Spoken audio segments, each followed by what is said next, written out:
Assalamualaikum warahmatullahi wabarakatuh. Perkenalkan, kami dari kelompok 4 yang beranggotakan 3 orang. Yang pertama saya Muhammad Baru Aldiansyah, dan yang kedua Viva Mustabilillah, dan yang ketiga Dwi Maulid. Di sini saya akan mempresentasikan aspek teknik dan teknologi usaha catering. Ada 4 hal yang harus diperhatikan dalam aspek teknik dan teknologi usaha catering. Yang pertama lokasi, dan yang kedua produksi, dan yang ketiga peralatan dan teknologi, dan yang keempat tata letak. Lokasi dibagi menjadi 5. Yang pertama, ketersediaan bahan baku seperti sayuran, daging, dan bahan lainnya menjadi salah satu hal yang paling penting dalam mengembangkan usaha catering ini. Yang kedua, kedekatan dengan market.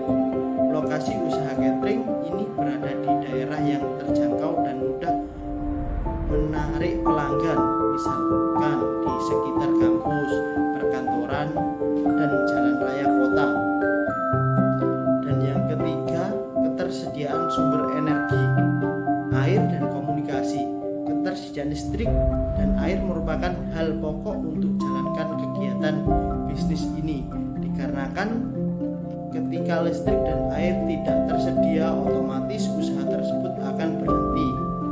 Dan yang keempat, ketersediaan tenaga kerja, memberikan peluang kepada penduduk sekitar untuk memperoleh pekerjaan. Selain itu juga harus dipikirkan untuk efektivitas dalam hal biaya, waktu, dan tenaga kerja. Dan yang kelima, fasilitas transportasi. Faktor transportasi dinilai cukup penting karena semakin dekatnya lokasi yang dipilih dengan sarana transportasi atau kemudahan dijangkau konsumen untuk berkunjung dengan nyaman. Saya Dwi Maulidatul ingin melanjutkan presentasi dari Mas Aldi.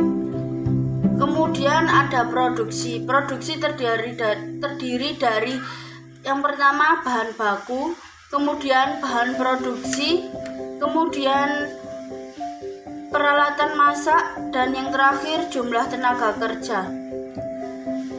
Bahan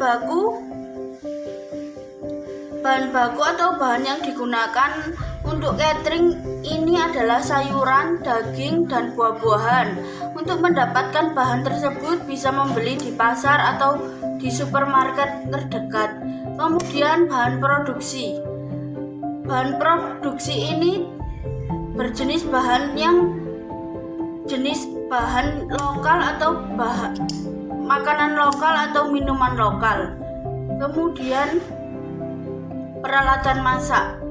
Peralatan masak yang digunakan pada prinsipnya sama dengan alat rumah tangga, hanya saja ukuran yang berbeda, jauh lebih besar karena dipergunakan memasak lebih banyak. Peralatan masak ini terdiri dari kompor gas, rice cooker, wajan, pisau, dan sebagainya. Peralatan itu wajib dimiliki, namun untuk usaha awal digunakan sesuai modal awal atau modalnya tidak perlu sampai membengkak. Kemudian jumlah tenaga kerja. Jumlah tenaga kerja dalam menjalankan usaha catering kami membutuhkan beberapa tenaga kerja agar dapat beroperasi dengan cepat. Misalnya koki 2, pelayan 4. Kemudian alat dan teknologi. Alat dan teknologi terdiri dari kemampuan tenaga kerja menggunakan teknologi. Menjalankan usaha catering sangatlah sulit jika dilakukan seorang diri. Mencari karyawan yang profesional dan jujur serta memiliki dedikasi yang tinggi terhadap pekerjaan. Kemudian kemungkinan pengembangan teknologi di masa depan. Teknologi yang dimaksud yaitu teknologi digital atau non-digital. Teknologi bisa mendorong komunikasi dua arah dan membuka peluang untuk mendapatkan konsumen lebih banyak. Terdapat pula peluang yang sangat besar untuk melakukan promosi di media sosial agar usaha catering ini menjadi dikenal dan lebih luas dikenal masyarakat. Kemudian pengguna teknologi dimanapun tepatnya. Semakin menjamurnya usaha catering ini di berbagai kalangan menjadi bukti bahwa pengguna teknologi digital maupun non-digital ini mampu ditemukan dimanapun. Kemudian tata letak. Tata letak terdiri dari dapur, meja untuk menata makanan. Terima kasih presentasi dari saya.